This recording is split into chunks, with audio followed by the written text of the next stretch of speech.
저는 개인적으로 주역을 공부한 적이 있습니다. 주역은 3000년 전에 쓰여진 책입니다. 이 주역을 단순히 점을 보는 서적으로 그렇게 생각하는 사람들이 많이 있습니다.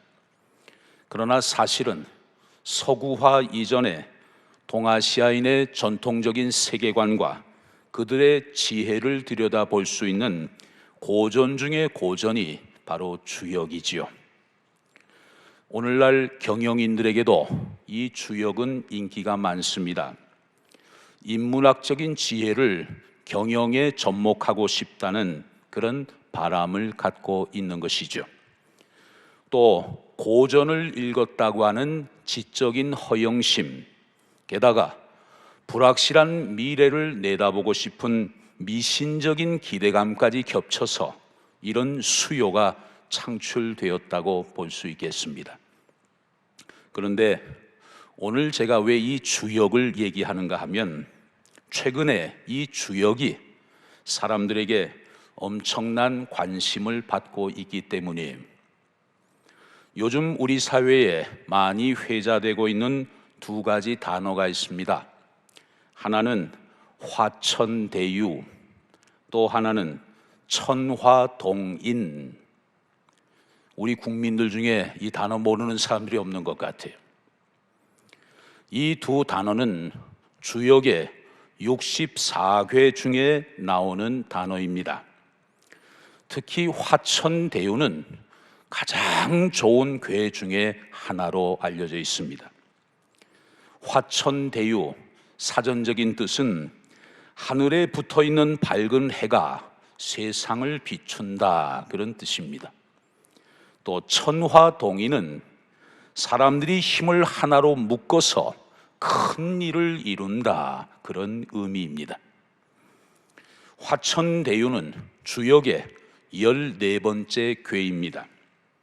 화천, 불을 상징하는 궤가 위에 있고 그 아래 하늘을 상징하는 궤가 놓여 있습니다. 하늘 위에 불이 놓여 있는 형상, 그게 바로 주역에 나오는 화천대유의 궤의 모습이에요. 하늘 위에 불이 붙어 있으니까 그것은 바로 태양을 의미합니다. 태양은 모든 만물에 에너지를 제공해 줍니다. 그 에너지를 받아서 대지 위의 동식물은 토실토실 살이 오르게 되고 만물은 제자리를 잡아감으로써 대유, 크게 형통하게 된다, 그런 의미를 갖고 있어요. 주역에서는 이 화천대유를 이렇게 설명합니다. 화재천상하니 대유하고 아락양선하고 순천휴명하느니라. 무슨 말일까요? 불, 태양이 하늘 위에 있으니 대유, 크게 형통하도다. 군자는 스스로 악을 멀리함으로써 선한 것을 드러내며 하늘의 뜻에 순종하고 아름다운 명령을 따라야 한다. 그러니까 화천대유 궤를 뽑았다고 해서 만사형통하고 돈을 많이 벌 것이라는 생각은 엉터리 점집에서나 통하는 말이에요. 정말 제대로 된 군자는 이 궤를 뽑아 들면 하늘의 뜻이 무엇인지, 선을 어떻게 구현해야 하는지를 깊이 고민하게 되는 것입니다. 그게 주역 화천대유의 참뜻이에요. 요즘 우리 사회는 정말 시끄럽고 너무나 혼란스럽습니다. 난리도 이런 난리가 없어요. 당장이라도 우리나라가 무너질 것처럼 이 나라 곳곳에서 굉음이 들려오고 있습니다. 여러분, 오늘을 살아가고 있는 우리들에게 정말 마음 놓고 기댈 언덕이 있을까요? 혹 있다면 거기는 과연 어디일까요? 지난 9월 21일 영국의 시사 경제 주간지인 이코노미스트의 계열사인 이코노미스트 인텔리전스 유닛은 세계 65개 도시를 평가하면서 세계에서 가장 안전한 도시 순위를 발표한 바 있습니다. 이 기관은 지난 2015년부터 2년에 한 번씩 순위를 집계해서 발표하고 있어요. 이번에 조사 항목은 모두 5가지입니다. 디지털 보안, 인프라, 건강, 개인 보안, 환경 안보 등으로 평가를 했습니다. 1위는 100점 만점 중에 82.4점을 받은 덴마크의 코펜하겐이 선정됐어요. 2위는 캐나다의 토론토가 차지했습니다. 3위는 싱가포르의 싱가포르, 4위는 호주의 시드니, 5위는 일본의 도쿄가 차지했습니다. 우리 서울은 지난 2년 전 조사 때는 9위를 기록했는데 이번에는 25위로 순위가 대폭 하락을 했습니다.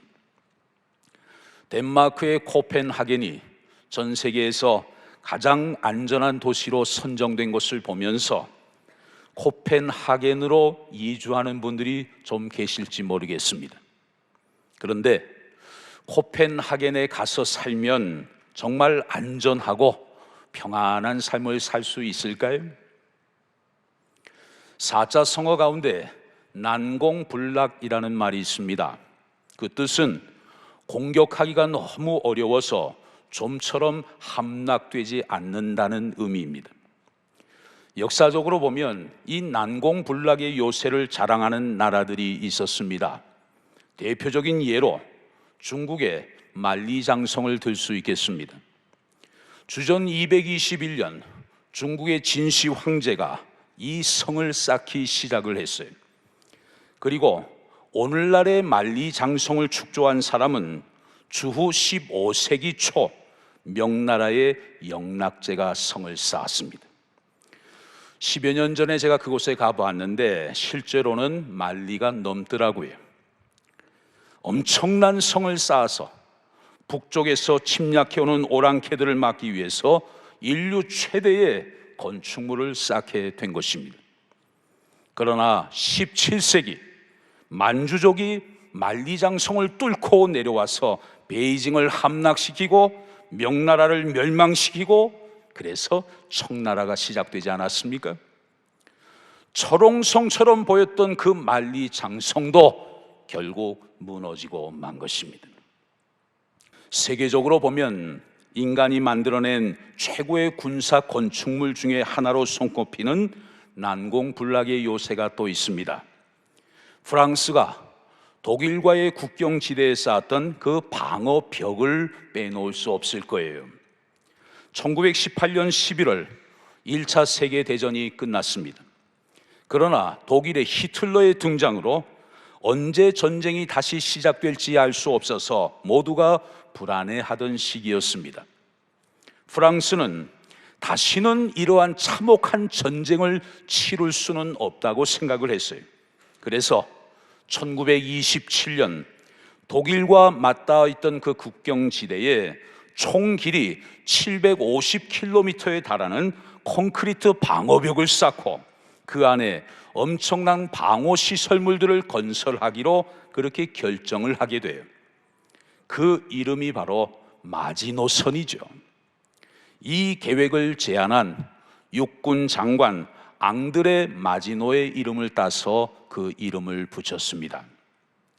1927년부터 1936년까지 마지노선을 건설하는 데 들어간 비용은 무려 160억 프랑, 현재 가치로 약 21조 원에 달하는 어마어마한 비용이 그 건설 공사에 투입됐어요. 프랑스의 전 국력을 쏟아붓는 국책 공사였습니다. 이 마지노선을 구축해 놓고 프랑스의 지도자들은 장담했습니다. 그 누구도 이 요새를 넘어설 수 없을 것이다. 이렇게 호언장담했어요. 그래서 프랑스 국민들은 이제 안심하고 잠을 이룰 수 있었습니다. 그러나 2차 세계대전이 발발하자 1940년 6월 독일군에게 마지노선은 어이없이 무너지고 프랑스는 허무하게 독일 앞에 무릎을 꿇고 말았던 것이죠. 그러고 보면 세상 그 어디에도 난공불락의 요새는 존재하지 않는다, 그런 생각을 하게 됩니다. 데살로니가전서 5장 3절에 보면 그들이 평안하다 안전하다 할 그때에 임신한 여자에게 해산의 고통이 이름과 같이 멸망이 갑자기 그들에게 이르리니 결코 피하지 못하리라 말씀했습니다. 이 말씀처럼 언제든지 우리는 평안하다 안전하다 말할 수가 없는 것이고 한 치 앞도 미리 내다볼 수 없는 것이 오늘 우리들의 현존이라는 사실을 다시 한번 생각하게 돼요. 지나온 역사 속에서 세상에는 절대로 난공불락의 요새가 더 이상 존재하지 않는다는 것을 우리는 두 눈으로 똑똑히 목격해 왔습니다. 그러므로 여러분, 세상을 더 이상 신뢰하지 마시고 그곳에 여러분의 인생을 더 이상 맡기지 마시고 우리의 피난처요 든든한 요새가 되시는 전능하신 하나님만을 의뢰하고 그분께만 인생을 맡기고 살아가는 지혜로운 여러분들 다 되시기를 주의 이름으로 축복합니다. 오늘 본문 시편 91편은 누가 기록을 했는지 그 배경이 무엇인지 알려져 있지 않은 시편이에요. 그러나 이 시편을 우리가 읽다 보면 누군가가 큰 환난을 당해서 지은 시라는 것을 짐작할 수가 있습니다. 오늘 본문을 통해서 우리는 몇 가지 교훈을 생각해 보고자 합니다. 첫 번째로, 인간은 악하다는 것입니다. 인간은 악한 존재예요. 인간이 선한 존재냐 악한 존재냐 하는 것은 인류의 오래된 질문입니다. 인간의 본성은 선천적으로 선하다고 말하는 주장을 성선설이라고 말을 해요. 성선설의 대표적인 철학자가 바로 맹자입니다.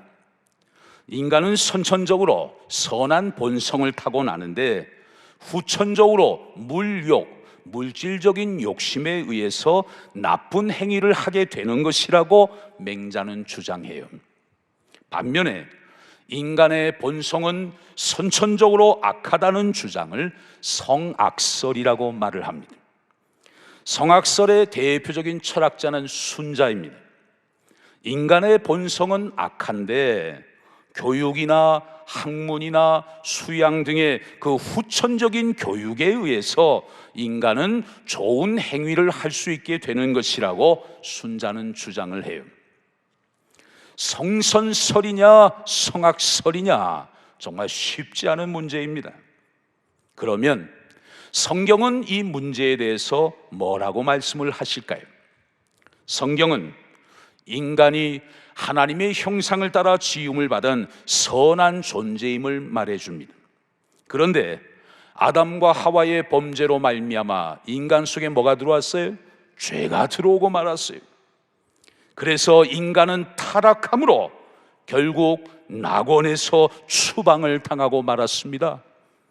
그 이후에 인간의 심성은 악한 자에게 지배를 받게 된 것이죠. 그래서 성경적인 인간관은 무엇인가? 성경적인 인간관은 성선성악설이다, 그렇게 말할 수 있겠습니다. 원래는 선하게 지음을 받았지만 악에 물들어버린 인간, 그래서 그 악을 예수 그리스도의 피로 씻고 다시 구원을 받아 낙원으로 복귀하는 과정을 회개요 중생이요 구원이라고 말하게 되는 것이죠. 여러분, 이 세상에는 정말 악인들이 많습니다. 본문 3절을 보십시오. 이는 그가 너를 새 사냥꾼의 올무에서와 심한 전염병에서 건지실 것이미로다. 우리가 세상을 살다 보면 마치 새를 잡기 위해서 사냥꾼이 올무를 설치해 놓은 것처럼 올무를 버려놓고 사람 사냥을 하는 악인들이 얼마나 많이 깔려 있는지 몰라요. 세계 곳곳에서 오늘도 발생하는 사건들을 보면 인간이 얼마나 많은 악행을 저지를 수 있는가를 우리에게 잘 보여주고 있습니다. 악을 행하는 인간, 그 인간의 심령은 바로 악한 영이 지배하고 있는 것이죠. 누구든지 사탄의 지배에서 벗어나지 못한다면 악한 일을 저지를 수 있다는 사실을 우리는 간과해서는 안 될 것입니다. 우리도 예외가 아니에요. 사랑의 주님을 온전히 믿지 못하고 성령 충만함을 받지 않고서는 어느 누구도 이 악함에서 결코 벗어날 수는 없는 것입니다. 그래서 우리에게 이런 기도가 필요합니다. 성령님이여, 우리 안에 있는 모든 미움과 증오와 폭력적인 마음을 성령의 불로 다 태워주시고 하나님의 형상을 온전히 회복하게 하여 주시옵소서.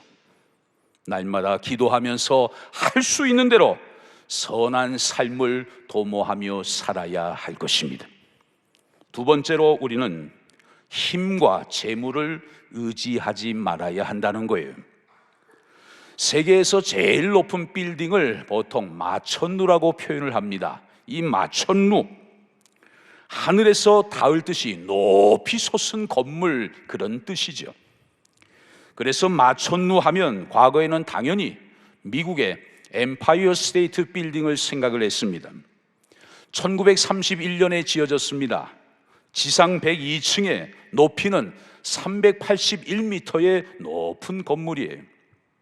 그 후 세월이 지나면서 건축 기술은 점점 더 발전하게 되었습니다.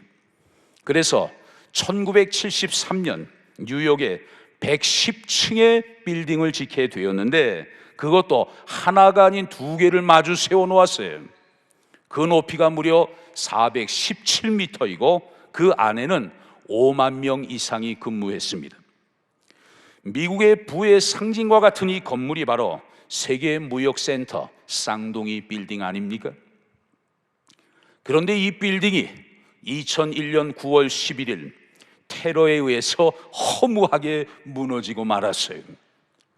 역사상 단 한 차례도 외국의 본토 침략을 받지 않은 나라, 그 강대한 국력의 심장구가 바로 미국의 국방부예요. 소위 펜타곤이라고 부르죠. 세계의 경찰 노릇을 하는 지휘부, 세계 최강 군사력의 중심부 그 펜타곤을 향해서 비행기를 몰고 돌진하는 자살 테러가 감행된 것입니다.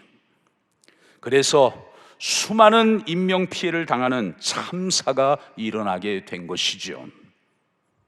만 20년 전에 일어난 일들을 돌아보면서 시편 20편 7절 말씀이 생각납니다. 어떤 사람은 병거, 어떤 사람은 말을 의지하나 우리는 여호와 우리 하나님의 이름을 자랑하리로다. 청교도들이 세운 나라, 신앙의 자유를 찾아온 믿음의 조상들이 세운 나라, 그 위대한 나라가 자본주의의 표상이 되고 세상 힘의 상징이 되었습니다. 세계 무역센터는 미국의 부를 상징하는 건물이고 펜타곤은 미국의 힘을 상징하는 건물이에요. 이 두 곳이 다 불에 타고 처참하게 무너지는 모습을 보면서 우리가 그토록 잡으려고 쫓아가고 있는 그 재물과 권력은 마침내 다 무너지는 것이고 영원히 의지할 것이 못 된다는 사실을 우리는 깊이 깨달아야 하는 것입니다. 여러분, 여러분에게 혹 힘이 있으십니까? 여러분에게 대단한 재물이 있으십니까? 그렇다면 여러분에게 부탁드립니다. 그거 절대로 의지하지 마십시오. 우리에게 있는 힘과 재물은 결국 다 끊어지고 무너지고 말 것입니다. 영원한 반석 되시는 예수님만 믿고 전능하신 하나님만 의지하면서 이 세상 살아가는 동안 끝까지 흔들림 없이 참된 믿음의 길을 걸어가는 여러분들 되시기를 주의 이름으로 축복합니다. 세 번째로, 우리는 어떤 상황 속에서도 두려워하지 말아야 한다는 거예요. 세상에는 평안이 많이 있는 것 같지만 참된 평안이 없어요. 진짜 평안이 없어요. 다 가짜 평안들이에요. 인생 길에서 야, 이제는 됐구나, 이제는 평안하구나, 이제는 내 인생에 문제가 없겠구나, 그렇게 생각할 만하면 꼭 넘어지고 쓰러질 일들이 발생하더라고요. 그래서 우리는 마음의 평안을 누리며 살아가기가 정말 쉽지 않다는 것을 나이 1살, 2살 더 먹어가면서 많이 경험하게 됩니다. 이러한 우리들에게 오늘 본문은 말씀합니다. 자, 본문 1절에서 3절까지를 보십시오. 지존자의 은밀한 곳에 거주하며 전능자의 그늘 아래에 사는 자여, 나는 여호와를 향하여 말하기를 그는 나의 피난처요 나의 요새요 내가 의뢰하는 하나님이라 하리니, 이는 그가 너를 새 사냥꾼의 올무에서와 심한 전염병에서 건지실 것이미로다. 아멘. 하나님을 나의 피난처와 요새로 삼고 하나님만을 의지하며 살아가는 믿음의 자녀들에게 하나님은 약속하십니다. 무엇을 약속하십니까?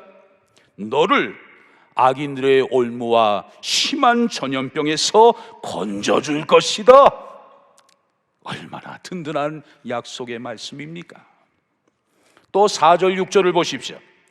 그가 너를 그의 깃으로 덮으시리니 네가 그의 날개 아래에 피하리로다. 그의 진실함은 방패와 손방패가 되시나니 너는 밤에 찾아오는 공포와 낮에 날아드는 화살과 어두울 때 퍼지는 전염병과 밝을 때 닥쳐오는 재앙을 두려워하지 아니하리로다. 어떤 약속이에요? 전능자의 그늘 아래 서 있는 자들은 하나님이 은총의 날개의 깃으로 덮어주시고 친히 방패가 되어주셔서 모든 전염병과 재앙으로부터 우리를 보호해 주시겠다고 약속하셨습니다. 그러므로 너는 두려워하지 말라 말씀하는 거예요. 두려워하지 말아라. 사랑하는 성도 여러분, 우리가 하나님을 의지해도, 예수님을 잘 믿어도, 신앙생활을 열심히 해도 우리는 인간의 육신을 입고 있기 때문에 자연 법칙의 적용을 받을 수밖에 없고 사회 현상에 똑같이 영향을 받을 수밖에 없어요. 예수 믿고 은혜 생활을 해도 우리 앞에 사망의 음침한 골짜기가 완전히 사라지는 것도 아니에요. 그러나 우리에게는 불신자들과 다른 점이 있습니다.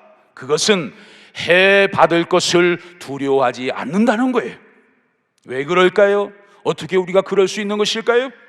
그것은 만왕의 왕이시고 만주의 주가 되시고 인생의 생사화복을 주관하시는 전능하신 분이 바로 우리의 아버지가 되시기 때문이에요.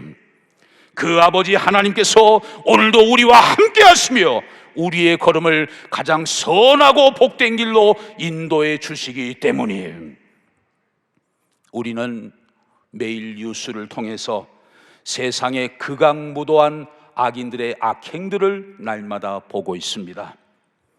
이것을 너희 속에 있는 악을 버리라는 주님의 음성으로 들으십시다. 그리고 우리 안에 있는 모든 악은 그 모양이라도 다 버리고 선한 말과 선한 행실로 착한 그리스도인으로 살아가기 위해 더욱 노력하십시다. 그리고 세상의 힘과 재물은 그 모든 것이 다 끊어지고 다 무너진 것임을 알고 영원하신 하나님만 우리의 피난처요 우리의 요새로 삼으며 살아가십시다.